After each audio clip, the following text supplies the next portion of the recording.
that it's an interesting one for some of us. It's definitely been an interesting one for me. I'd love to share with you my own personal experience as well. Sometimes it just really helps for us to, I guess, know that we're not alone. Like, we are not the only one. There is others out there that are experiencing that. And I just want you to know there's actually a lot more women that experience emotional eating than we actually think. Sometimes we think we are in this alone, or that a lot of people have a really good relationship with food, and that's actually not the case. There's a lot of us that have to work through this stuff, and hence I am it's what I do. I'm very, very passionate about it because I've been through the journey myself, and there are a lot of women that have experienced it also that I work with. So what I'm going to do is, because I love to talk and I go on to all different tangents, I have a really, really quick little slide to show you. I am going to give you some big aha moments. So this is really, really short session, and you are going to get a lot out of it. It's going to be nice and impactful. And I'm pretty sure you're going to be sitting there thinking, oh my gosh, like, why didn't I think of that, right? So there's a lot that's going on when it comes to eating, a lot that's happening that we don't even think about. So like I said, it's going to be short. I'd love to know if you're joining me live. Please comment below so that I know. And let's get started on this good old topic that seems to get us all in a bit of a rut about what we're doing next when it comes to our life and our food and our choices. So a little bit about me. My business name is Improve Yourself, and what I actually do is help women to ditch the diet for good, heal your relationship with food, healthy habits for long-term change, and creative meals, quick, tasty, and healthy. So yes, I do some cooking with my clients. So what is emotional eating? And there's a lot of different terms of emotional eating that's out there, and I find this is very interesting because so many people have different definitions of it. So for me, emotional eating is a few different things, but I'm going to cover what majority of us are experiencing, which is an eating to distract, because we are overwhelmed, overloaded, because we are needing to get out of feelings and sensations and emotions.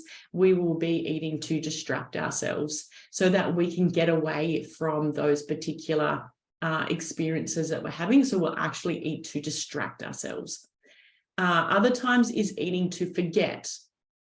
And if any of this relates, please share. So eating to forget because there is stuff that's just recently happened that's upset us. Maybe it's triggered us. Maybe it's stuff that's happened to us in our past. Maybe even down to the things that happened to us in our childhood. And so what that means is that it can be overwhelming, and sometimes it can just get hard and tricky. And so we want to forget those feelings and forget those memories, forget those experiences. And so we eat to mask that. Something that's quite common is eating out of habit. We know how habits are formed, and we know how long habits stay around for. And so it's quite understandable that we can actually just be in the eating out of habit. And I do see this with clients that will come home from work, open the pantry, open the fridge, and just stare inside like it's holding the solution to the day's problems. But that can be a real habit. Other ways of eating out of habit is when you connect, eating your bag of crisps to sitting on the couch at night, or eating a block of chocolate to sitting on the couch and you're watching TV. So you're watching the same sort of shows, sitting in the same sort of spot, and you're eating the same sort of food. So every time you do that, your mind's going to go, okay, this is a habit. Let's get us here. Let's do this. So think about how you drive out of habit. You don't really have to think about it. All your eating habits are going to be out of habit too. Eating out of boredom. This is definitely something I experienced when I was younger. When my kids were younger, I would put them down for a nap. And then I'd have this free time, and I didn't know what to do with my free time. So I'd eat. So eating out of boredom can be a big one if we don't know how to use our time the right way. if we're not feeling really connected to ourselves and not really managing what we do in our spare time. Eating to feel better, a big one. So we're wanting to have that dopamine response, maybe because life isn't great, maybe because we feel like we're in Groundhog Day, maybe we've got a lot going on in our lives, and so we really want to feel better. So we're eating to feel better. Eating at someone. This is so funny when we think about this, that how often we do this. So maybe there's a sensations, feelings, emotions that are happening around a particular person in our lives. So it could be our partner or a parent or a friend or somebody, and they are they've upset us, or they've made us angry, or they've made us disappointed, or they've hurt us. And so what we do is we find ourselves eating at them. It's kind of like we are eating at a response to them. This is actually proven way of eating. Can you believe it that we do these things? So eating at someone. And then there's eating from stress. And again, this is where our mind is really overloaded, kind of like eating to distract. We are so stressed that we choose to eat. So for me, when I'm eating from stress, it's generally that I'm looking for crunchy food. I'm looking for food that I can bite down on, that I can sink my teeth into, and I can, get like a reaction in my mouth and a bit of a crunching sort of grinding noise. So I'm not sure if any of that can relate to you, or if you can see any of those patterns within you. But it's interesting to really have a look at, what does emotional eating mean and what is emotional eating to you? Because it is different for everybody, and it's really seeing where we all show up in different when it comes to emotional eating. So can you relate? You may find that you are experiencing anxiety around food and your choices. You're reacting to negative situations through food. You may be experiencing shame and guilt when eating. You feel that you're in a constant struggle with what to eat. Maybe you're living with restrictions with food. I know that I used to have food rules and they did not work. Eating with food rules really, it stressed me out even more. Feeling stuck in a never-ending cycle with good and bad food. And I do see this a lot where with clients or women I'm working with that getting into that, this is a good food, this is a bad food. And when that happens, we can get really caught up in making certain foods bad and good. And so when we eat those foods that are good, we feel good. And then when we eat the foods that feel bad, we feel bad, right? So we need to think about how that is like how we relate to the good and the bad of food. So I just wanted to check. Thank you, ladies, for joining. Hi, Annie. Hi, Kim. And Melissa, hello. Thank you for joining. Please let me know and share any of this if it's relating to you, any of this sort of stuff. So I know it's quite common to experience anxiety around food and choices. And if you think about it, right, we are making choices about what we put in our mouth for breakfast, lunch, and dinner, and sometimes snacks. So it's not something we can avoid. We're actually dealing with our food choices daily throughout the day. So it's a constant thing. And when we don't have a good relationship with food, we're going to find that we can experience that anxiety throughout the day. And that can be quite hard, quite difficult.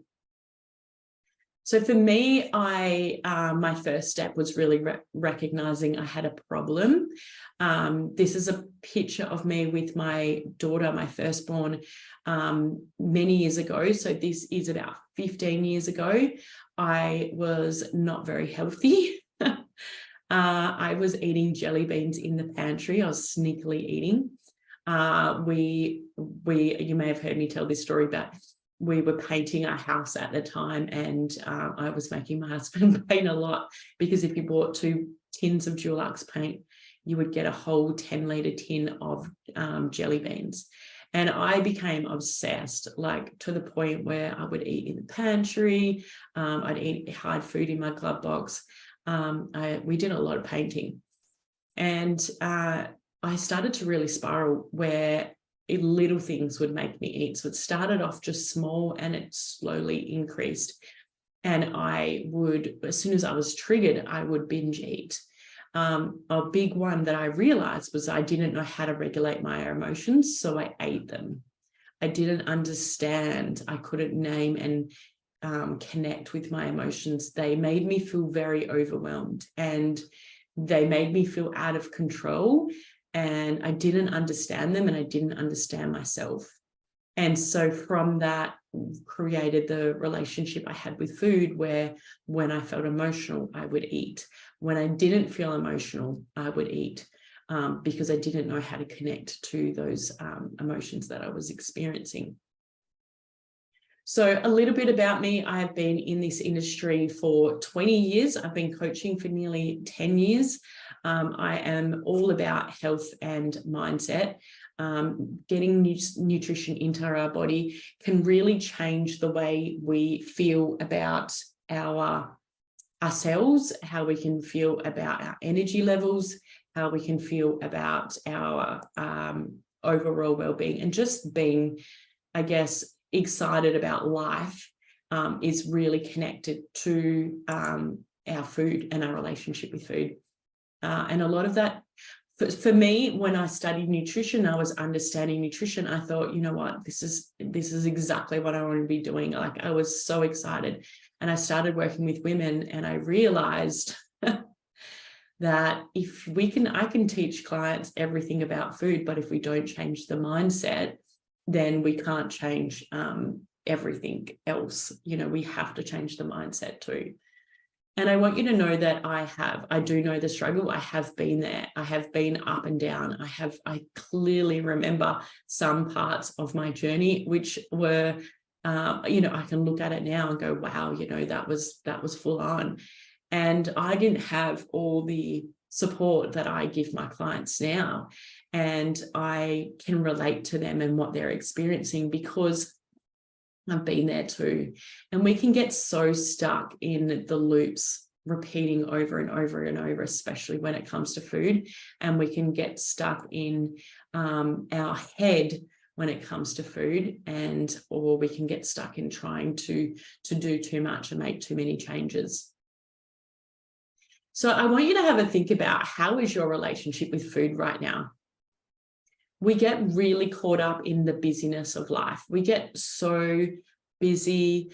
We are in an age where technology is amazing. We have everything at our fingertips. And so it's quite easy to feel overstimulated and overworked in life. And we don't stop and connect and just, ask ourselves some simple questions. So I want to ask you, and I invite you to have a think about your answer to this. How is your relationship with food right now? Right now, how is your relationship with food? Has it changed recently? Are you making changes? Do you want to make changes? Do you feel your relationship with food is healthy or unhealthy? Because the first step in really understanding our relationship with food and emotional eating is to really connect with, how are we showing up in our relationship with food right now? What does it look like? How does it feel? How does our relationship with food feel right now? And how did we get here? So from doing this work for such a long time, what I've seen is a very steady pattern, not just with my own personal experience, but with my clients, in that it happens slowly over time. So think about when you have had a big drastic change, you're very aware of it. You notice it, it's in your focus. But when you make small little changes over a period of time, you don't notice it you're not as aware of it. It can happen gradually. And what happens is you can get yourself to that point where you've gone so far that you're feeling quite stuck. you're feeling overwhelmed and you're feeling very lost.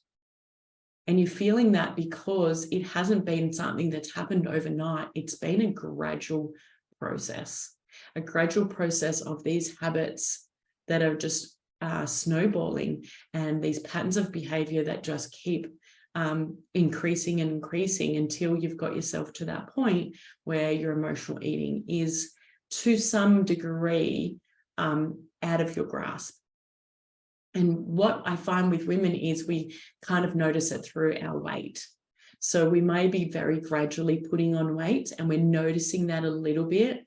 Maybe we're changing our clothes a little bit. So maybe you're going, oh, wow, this top is really tight and I need to wear a new top this weekend. So I'm going to buy the next size up.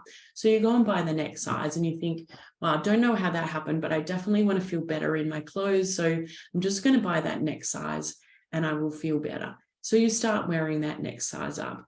And after a bit of time, you start to notice that, again, you're feeling uncomfortable in your clothes. So you go up to the next size and you think to yourself, or you justify it and think, you know what, I'm going to work really hard on going on the next diet or being more mindful of my food. And you have some great intentions and you go up to that next size in clothes.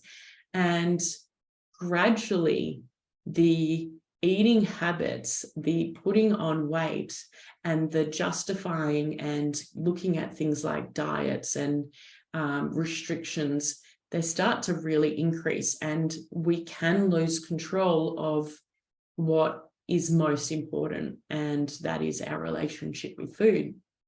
We can get really, really confused with how it all happened. A lot of times people will say to me, I don't even know how it happened. Like, it just happened overnight.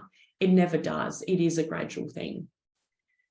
So why do we get stuck in emotional eating? So one of the biggest things that I teach with my clients is that we have learned to soothe ourselves through food. So a lot of it will go way back to our childhood because our parents were teaching us or feeding us in certain ways that made us feel safe and made us feel secure, made us feel loved, made us feel seen and heard. Think about how you're nourished as a child. You're nourished through your parents who feed you. They go to work all day, they come home and they feed you a meal. And most of the meals that we eat as children, or I did it a little bit as a child, was around a dinner table. So the whole family was sitting there.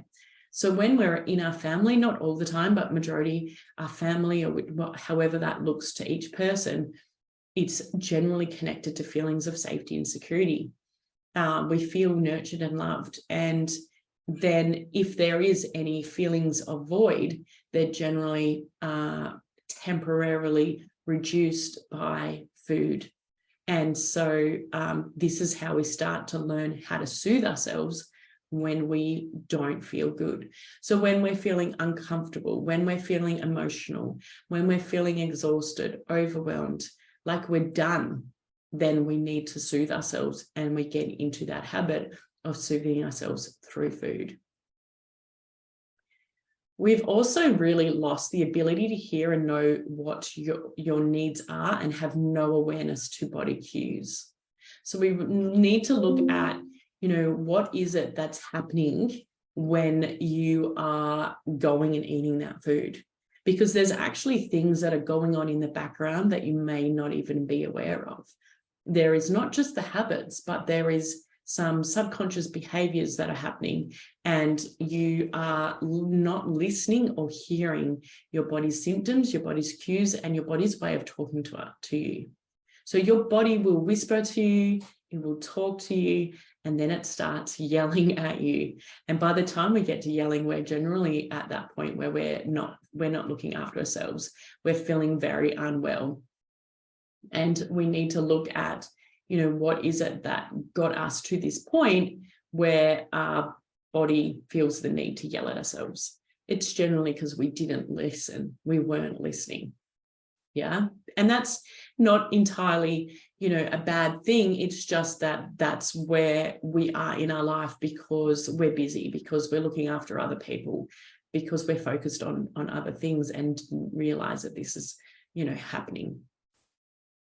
So a lot of it is coping skills. A lot of it is learnt behavior over time. So we've learnt this behavior to be able to cope with the situation that we're in. Maybe it's all the way from childhood, maybe it's from being a teenager, maybe it's from our 20s or 30s or whichever. But we learn how to survive. We are designed that way. We're learnt for survival, and we're learnt to feel safe. And we learn how we are designed to feel safe. So we learn coping skills around that. So if we need to stay safe and we don't feel safe, our mind will go and try and work on how it can create coping skills that we can use to get through different situations. The problem is that we start to create a lot of that around eating. So I want to show you an experience that happens a lot, and this is where we are creating a habit because not feeling and not experiencing and not having those emotions can sometimes feel easier at the time than experiencing them. So what else creates emotional eating? Have a look at this one. So you may experience a trigger or a charge, something that has left you feeling a sensation in the body, your mind is racing, and you don't feel good about it. You start to really recognize the reaction your body's having. You may feel anxiety, you may feel overwhelmed, you may feel upset. And so that body is having a reaction. So what does it do? Because your mind and body is designed to keep you safe, because your mind and body is designed to keep you comfortable, it then responds by looking for distraction. So it will look for different ways of distracting the mind and body. And in most cases, especially for women, we use food. And when we use food, we start to create a system where our mind and body knows, okay, when she eats this, she feels better. Even though your feelings of feeling better only last for a few minutes, the mind doesn't calculate the time that you're feeling good. It just sees, okay, I feel good. And so that relief, that change and that shift in how you're feeling starts to go from negative to a little bit of positive. And so it goes, this worked really, really well. And it creates a habit. And this turns into a habit loop. And this stuff is all happening in the background before we even realize it's happening. And we don't even realize that we've kind of got this situation that starts to get a little bit out of control. Like I said at the start, there is a lot of us that are experiencing that, a lot of women that are caught up in this. And there is so much happening behind the scenes that we don't even realize. So this lovely lady was a client of mine, really thoroughly enjoyed working with her. And she was an emotional eater. And what we worked on was not exactly what to eat, but what was behind the emotional eating. What was it that was in the core of her experiences? And we created new habits, and we created a different mindset, bringing new things in instead of trying to take things out. And when we do things like dieting, we are trying to remove things. We're restricting ourselves. And our mind's not designed for that. It's not designed because it feels uncomfortable and it doesn't feel safe. So if we're designed to be safe and comfortable, but we take food away, that's not how we're designed. And so our mind will be like, no, I need to eat now. I need that cookie right now for survival, when in fact we don't. So looking at what else creates emotional eating, there are other things that happen that we use to numb ourselves. We can sit down in front of the TV and get totally lost and numb ourselves out. When we're numbed out, we're also looking at things that we could be doing. So bringing in not just the TV to numb ourselves, but also the food and the social media. So we can be connected to like the online shopping, scrolling through social media, just sitting on our phone basically. And we can bring in lots of different ways to numb ourselves. So we think it's just the habit loop of food, but there are so many other components. So it's like we've put lots of different layers on our ability to numb ourselves, because just like drugs are going to numb ourselves temporarily, and I don't really like relating it to drugs, but it just came to my head. If you think about it, right, not we, because I'm assuming you haven't and I haven't, but when people are to take a drug to have those sensations and feelings, you've probably heard the term, it's never as good as the first time. So what happens is that those habits of eating is not enough. So we bring in more things like the social media scrolling, online shopping, finding things that are easier. How fast can I get the food to me? I can press a button and the food is delivered to my doorstep. Huge increase in Uber Eats and the other companies like that over the last few years. And so what it's created is more and more habits locked around the eating. So we're connecting lots of different things, and we're kind of not spiraling, but there is a pattern of behavior that's happening that's really getting to that point where it's so much in our face. We know we have to deal with it, but we have no idea how. And that's really where we need to have a look at how can we break all the different cycles we have around emotional eating? How can we look at how to soothe ourselves in a way that's going to make us feel better and look after ourselves and feel supported as we bring in new habits and we don't restrict ourselves. I honestly don't believe we are designed for restrictions. I don't believe that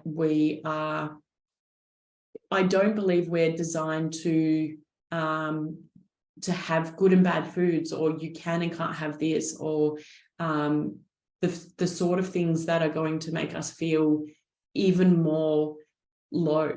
Because the whole reason we're in this, if you look at this cycle, the whole reason we're in there is because we're triggered.